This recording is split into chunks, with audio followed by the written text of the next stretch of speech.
Fala, minha gente, tudo bem? Eu espero e desejo que sim, do fundo do meu coração. Seja muito bem-vindo, muito bem-vinda, muito bem-vinde ao nosso canalzinho. Este aqui é o terceiro vídeo de uma série, de uma sequência em que nós estamos lendo o livro Crítica à Razão Utópica de Franz Hinkelhammer, o autor que provavelmente é o que mais me influencia e que eu considero o mais importante do nosso tempo devido ao tipo de conteúdo que ele desenvolve para enfrentar problemas políticos que nós estamos vivenciando, mas não diretamente só como uma análise, vamos dizer assim, de conjuntura do que está rolando, do contexto, senão com um tipo de conteúdo que ele é mais atemporal. Procura não ser datado e sim discutir categorias, digamos, desse sentido, do nosso modo de pensar. Um texto bastante filosófico, mas muito bacana, e eu espero que você possa curtir também os outros vídeos. Os anteriores eu vou deixar o link aqui na descrição para você poder acompanhar, onde tem também outros links que você pode fortalecer o nosso trabalho, tanto os cursos que nós temos ofertado, quanto a conteúdo lá no Apoia-se, conteúdo exclusivo para quem está ali acompanhando com a gente, assim como a chave do Pix que salva vidas. De todo modo, sem mais delongas, vamos para a nossa leitura. Para quem gosta de filosofia, aqui é Banquete. O texto do Franz Hinkelhammer se insere na tradição e na linha do pensamento alemão, especialmente ali Hegel, Feuerbach, Marx, Ernst Bloch, que também é um cara que pouco conhecido aqui no Brasil, não tão trabalhado, mas muito bacana, muito importante, com conteúdo bastante diferenciado, além de Walter Benjamin e outra galera. Só que o Franz, ele pensa a partir da América Latina, veio para cá em 1963, como a gente comentou anteriormente, e ficou até o fim de sua vida por aqui, publicou seus textos em espanhol, porque ele queria discutir a nossa realidade com a nossa gente, digamos assim. De todo modo, esse texto aqui talvez seja um dos mais importantes de sua trajetória, e nós vamos continuar a leitura. Nós paramos numa passagem que ele fez uma citação de Hegel, e depois começou a comentar o pensamento de Marx, o pensamento crítico de Marx, e a gente vai seguir a partir daí. Tudo bem? Então, bora lá, a gente está num passo de criticar um tipo de conteúdo que estaria presente nos projetos de sociedade que são realizados quando nós tentamos organizar a política, entendida como arte do possível, aquilo que é possível e aquilo que não. E o Franz Hinkelhammer vai dizer que na hora que a gente vai avaliar o possível dessas sociedades projetadas, às vezes a gente assume determinados elementos que já são de manutenção de uma ordem vigente estabelecida e não percebemos, e os projetamos ao futuro como se fossem aí quase que, entre muitas aspas, leis naturais, ou digamos assim. Ou seja, a nossa projeto de sociedade, a ciência que nós desenvolvemos a partir daí, e como vamos realizar, como vamos tomar nossas decisões, tem um grau de possibilidade que teria uma influência já de outros projetos e de linhas que poderíamos chamar de impossível, vamos dizer assim. E ele faz isso na crítica ao olhar a sociedade burguesa. Dentro dessa complicação que eu fiz, vamos seguir o texto, que vai ficando cada vez mais sossegado. Bora lá. Perdão. A crítica de Marx, que é formalmente muito parecida com a de Hegel, no caso, embora materialmente diferente, teve muito mais impacto do que a crítica hegeliana ao projeto abstrato da sociedade burguesa. Marx vê toda a sociedade burguesa como uma sociedade impossível, não apenas uma forma determinada dessa sociedade. Para Hinkelhammer, Hegel faz a crítica de um tipo de sociedade burguesa liberal e um tipo de liberalismo específico. E ele fala isso aí, Hegel critica, percebe, e Marx dá sequência, mas não só sobre um tipo de liberalismo, senão que ele vai criticar a própria sociedade burguesa, porque ela destruiria as condições da própria reprodução social, como nós vamos ver aqui adiante. Estou retomando aqui essa leitura desse parágrafo.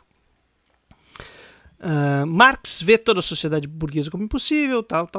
Sua crítica, porém, é a crítica das abstrações perseguidas pela sociedade burguesa, que desembocam em algo impossível e, por isso, produzem a destruição. Segundo Marx, o que precisamente é impossível, ou a pretensa racionalidade, segundo as palavras de Hegel, é encarregar as relações mercantis da tarefa do progresso humano, pois, desse modo, só se pode desenvolver uma revolução técnica e o progresso que daí deriva, sacrificando a vida humana em nome da glória mercantil. Nós comentamos na leitura anterior esta passagem como aquele passo em que um projeto de sociedade assume, por exemplo, as instituições de propriedade privada e da garantia da respeito aos contratos, né, como algo estabelecido e que orienta o próximo passo para um progresso infinito, até que todos os indivíduos tenham garantida propriedade privada, tenham determinada propriedade, possam respeitar os contratos e aí buscar uma harmonia social. E aí Marx fala, isso aí é uma loucura. Hegel já tinha percebido e Marx fala, isso é uma loucura, isso vai dar errado. Por quê?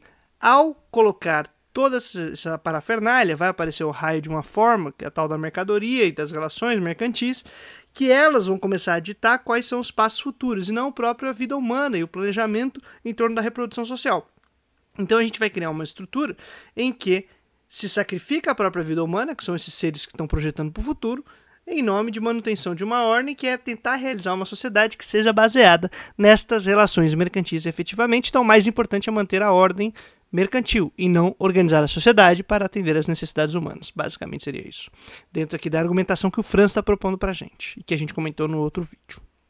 Seguindo, é especialmente em sua teoria do fetichismo que Marx elabora o ponto de vista de que o progresso desencadeado com base nas abstrações mercantis volta-se contra a vida humana que a devora. Ou seja, um produto da história e das relações sociais humanas passa a decidir sobre a vida e as condições de vida de quem o produz, dos seus criadores. Marx trabalha isso ali com um tipo de estrutura crítica da teoria do fetichismo e a gente poderia levar adiante, mas vamos começar a leitura do nosso papo agora. Assim, Marx apresenta toda a sua força, com toda a sua força, o argumento da impossibilidade de determinada política, ou seja, seu irrealismo. A impossibilidade de uma política que, ao realizar seu projeto, destrói esses que a projetam. Na argumentação do Franz seria isso. Como já fizera a teoria burguesa, ele desenvolve leis que expressam tal impossibilidade e que se orientam para uma projeção diferente da sociedade e sua correspondente remodelação, transformação da sociedade, da realidade, agora a partir de outros critérios que não da própria sociedade burguesa, vamos dizer assim. A sociedade capitalista é impossível, do ponto de vista de Marx, porque é autodestrutiva. Assim, o progresso desencadeado dentro da sociedade burguesa só pode ser orientado em função da vida humana se for controlado e dominado em função da própria vida humana. Para tanto, é preciso superar as abstrações vinculadas às relações mercantis e, consequentemente, às próprias relações mercantis. Vamos lá. O que o Franz está dizendo aqui? Só dá para a gente fazer um progresso efetivo. Um progresso que não é impossível porque não se destrói. Então, essa é a argumentação que o Franz está colocando aqui. Se a gente orientar o progresso e esses próprios desenvolvimentos para atender à vida humana e não à própria reprodução de mercadorias, ao próprio mercado, à própria sociedade baseada nessas relações mercantis. Essas relações mercantis exigem um tipo de abstração da realidade, da história e tudo mais, que são as formas que instituem essas relações. Então a gente vai ter a propriedade privada, respeito ao contrato e outras instituições que vão se organizando para fazer com que, em última instância, a sociedade harmônica dos indivíduos que trocam liberalmente, de acordo com seus interesses e tal, não sei o que lá, funcione e não e esteja aí perpetuada. Marx vai dizer, cara, é impossível isso, é uma sociedade impossível. Para o Franz é isso. Esse tipo de sociedade, quando você segue sua lógica interna, você descobre que ela é contraditória, então que ela destrói suas bases. É uma sociedade impossível. E aqui a gente precisa fazer um pequeno à parte. É impossível não no sentido de que não seja realizável, porque nós estamos vendo que dentro da arte do possível, desta política que existe e está vigente, esta sociedade segue sendo realizada, executada e reproduzida. As bases dessa sociedade burguesa seguem aí vigindo, regendo, mandando no mundo. é uma impossibilidade lógica e racional. E aí você percebe a irrealidade, a impossibilidade de manutenção desse projeto. Mas, faticamente, historicamente, realmente não é uma impossibilidade. Está sendo realizado. E não se percebe a impossibilidade lógica desse próprio sistema. Exatamente pelo que o Franz vai discutir no livro, como esses elementos utópicos que passam despercebidos. Esses elementos de realização do impossível e que não sabe distinguir. A gente está sem critério dentro da racionalidade vigente para distinguir o que é utópico e o que é real, o que é possível e o que é impossível.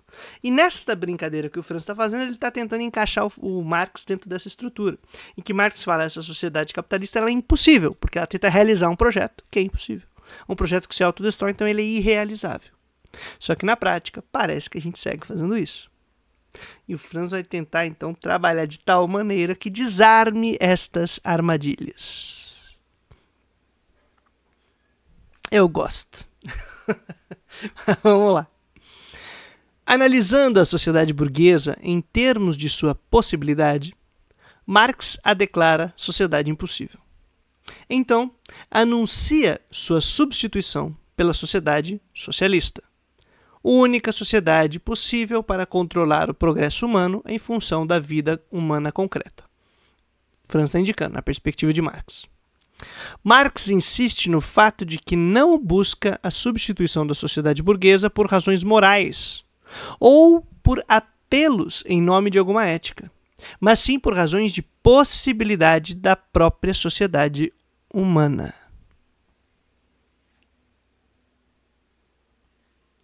Quero chamar a atenção para vocês desta parte. Veja como Franz está colocando os termos do debate.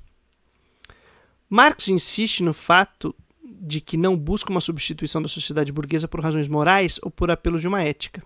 Por quê? Porque quando você vê nessa perspectiva de compreender o funcionamento lógico desse sistema e percebe que ele destrói as condições de reprodução da vida do próprio ser humano, sem ter nenhuma alternativa que garanta essas condições, ele fala, essa é uma sociedade impossível.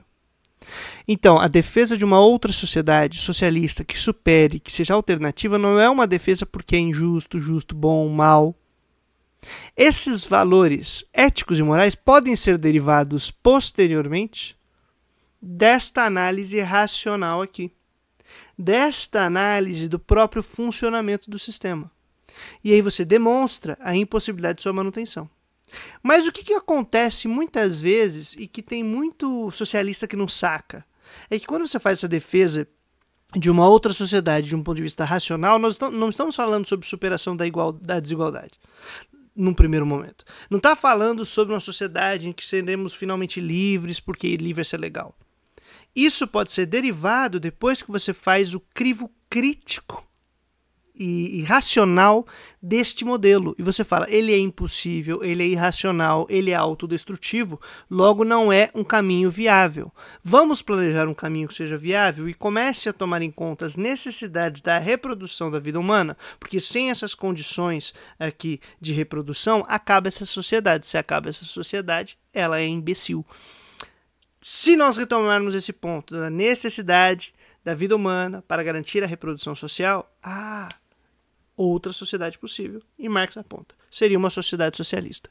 Aí sim, poderíamos, digamos assim, derivar valores morais, éticos e tudo mais. Mas esse não é o ponto de partida e nem o apelo fundamental. Beleza? Eu acho uma argumentação bastante sofisticada aqui da leitura do Franz. E ajuda bastante, tá? Mesmo que haja debates a respeito, eu acho que é muito interessante. Ou seja, seguindo a leitura, a sociedade humana não será possível se continuar sendo capitalista. Ela só é possível se transformar em sociedade socialista. Por conseguinte, Marx rejeita a ideia de que a transformação da sociedade capitalista seja questão de valores ou juízos de valores, mas sim, estritamente, questão de juízo sobre meios e fins. Se o fim é a tal da garantia das condições de reprodução da vida humana, eu tenho que coordenar os meios para obter esse fim. Aí realizar uma ação racional. Mas, do ponto de vista do projeto de sociedade capitalista, o fim é o capital. E como efeito não intencional, seria essa busca por equalização entre os indivíduos que competem por meio do mercado. Aí, quem sabe, uma harmonia. Só que aí você coordena os meios não para garantir a reprodução social, mas para atingir o capital. Percebe? Pô, essa jogada do Franz é muito massa. E como eu pude trabalhar o pensamento dele, está presente esse tipo de crítica desde a tese de doutorado dele, publicada em 1961, que é uma tese brilhante, diga-se de passagem, em que ele faz uma análise crítica do planejamento econômico soviético. E é muito massa, tá? Muito massa mesmo. E como a gente viu aqui, comentamos no primeiro vídeo, não é uma crítica pelo abandono do socialismo. É uma crítica porque ele aposta de que o aprendizado histórico nos ensina a como tomar melhores decisões no futuro. Então é manter um projeto socialista aprendendo com os acertos, erros do passado e a tentativa, entre aspas, de realizar o tal do impossível. Mas aí é um papo que vai aparecer mais pra frente.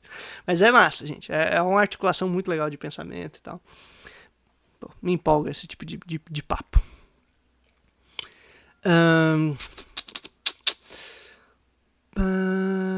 A racionalidade ligada a valores não exige a transformação, ao passo que a racionalidade vinculada a fins exige tal transformação.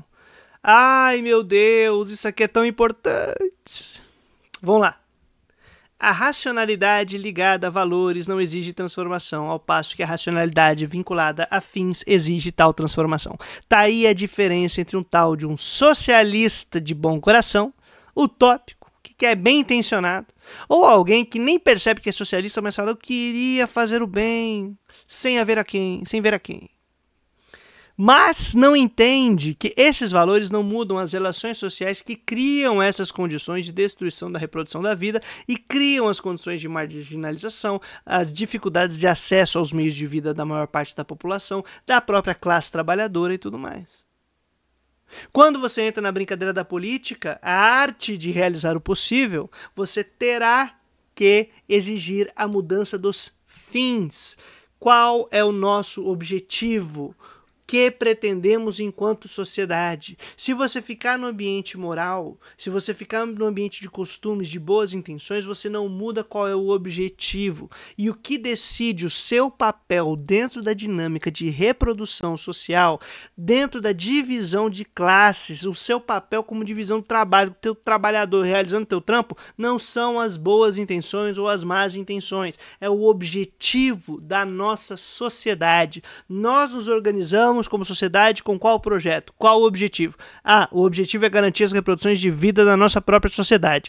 Ah, o objetivo é garantir as condições de vida dos humanos que criam sociedade. Isso é completamente distinto. Se é manter a ordem, talvez a gente mantenha uma ordem que destrua as condições de reprodução da vida humana. E é exatamente o que a sociedade burguesa faz, o que o capitalismo faz. Então a gente tem que sacar, que tem que botar o dedo aí, ó, nos fins. Qual é a finalidade que a gente pretende?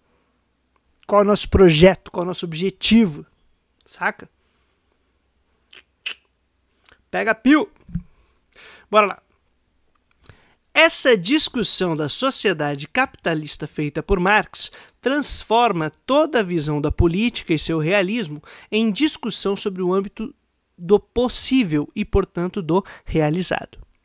Como já dissemos, a política, nesse caso, não se orienta primordialmente por éticas, mas sim por relações meio-fim. Desde Maquiavel, Hobbes e tudo mais. Antes de qualquer juízo ético, apresenta-se o juízo fático. Eu vou repetir esta jossa. Antes de qualquer juízo ético, apresenta-se o juízo fático. Fático, de fato, de realidade, do realizado, do que está aí, historicamente posto. Não dá para discutir ética se você está com fome, se tá morrendo, se você não está com condição de vida. O fato primeiro é que para poder mudar as coisas tem que estar vivo. Para estar vivo tem que coordenar os meios para a gente poder atingir o fim de que todo mundo possa estar vivo para poder fazer essas paradas. Então, olha primeiro para a realidade. Aí a gente pode começar a derivar coisas. Antes de qualquer juízo ético, apresenta-se o juízo fático, que nos diz que algo pode ser eticamente obrigatório apenas quando também é factível. Não se deve, entre aspas, não se deve aquilo que não se pode. Esse antigo princípio, formulado desde a escolástica medieval, é aplicado agora à conformação da própria sociedade. Não se deve aquilo que não se pode. Se não é possível continuar com a sociedade capitalista, então também não se deve fazê-lo. Percebe? Gente, é uma argumentação muito sofisticada. E aí a gente vai entendendo. Por que é impossível? Não, mas tá acontecendo. É impossível porque dentro de sua lógica interna o capitalismo destrói as condições de reprodução da vida humana. Logo, é uma impossibilidade manter esta birosca, porque se destruir o sujeito que vive, que cria a sociedade, essa sociedade humana, se destruir os seres humaninhos, se destrói as condições de reprodução da vida dos seres humaninhos, não tem sociedade possível. Ela fica eliminada.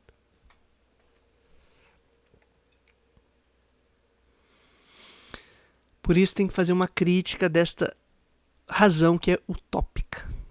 Nesse sentido que o Franz está trabalhando, entre o possível e o impossível. E o livro é brilhante, tá? Eu vou dizer que não é um livro fácil de ler, mas ele é muito bom.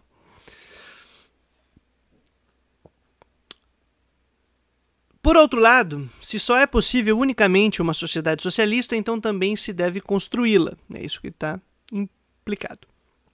O dever segue-se ao poder, não o precede. No entanto, aí eu gosto do filósofo que ele coloca ali, ele vai amarrando as ideias, a gente vai seguindo ele. Quando a gente acha que entendeu, ele vai lá e puxa a corda e a gente cai. É uma desgraça. No entanto, um dever só é seguido pelo poder no caso de haver alternativa única, que também pode ser o denominador comum de um conjunto de alternativas possíveis. O ponto decisivo é a polarização entre o possível e o impossível. E aqui, minha gente, aqui a gente vai entendendo o que significa a tal da crítica da razão utópica. É passar nesse crivo do possível e do impossível e saber manejar esses campos, distinguindo o que é possível, o que é impossível, o que é uma reprodução dentro da tentativa de realizar uma sociedade que deveria ser factível, possível, de algo que não dá para alcançar. Então a gente tem que trabalhar com isso, tem que saber fazer esse manejo. Não é para amadores. Tem que a gente trabalhar decididamente esse negócio. Tem que se qualificar. Por isso que é importante ler, discutir, debater, conversar, porque a gente vai ampliando os horizontes de percepção da realidade, o próprio funcionamento do cérebro, e não do cérebro do indivíduozinho só, mas a gente ir compartilhando e alterando conduta e melhorando os nossos pares, nossos camaradas, coletivamente qualificando nossa luta e nosso trampo. Mas vamos lá. Mais um pouquinho para a gente encerrar o nosso papo. E a partir de Marx, o critério de limite entre o possível e o impossível é o critério de reprodução da vida humana real e concreta. A sociedade que não pode acelerar tal reprodução é sociedade impossível. Só sendo possíveis as sociedades que se ajustam em suas estruturas às necessidades de reprodução da vida humana real. Só sendo possíveis as sociedades que se ajustam em suas estruturas às necessidades da reprodução da vida humana real. Tem mais um papo aqui, mas vai ficar para o próximo vídeo. De todo modo, se você gostou do tipo de conteúdo que a gente desenvolve aqui, não esquece de curtir, de olhar a descrição desse vídeo para ver como você pode apoiar o nosso trampo, e seguiremos aqui nessa correria. Manda um pix se estiver podendo salvar a vida de alguém, e trazemos a boa nova todo dia útil até a vitória final. Tamo junto!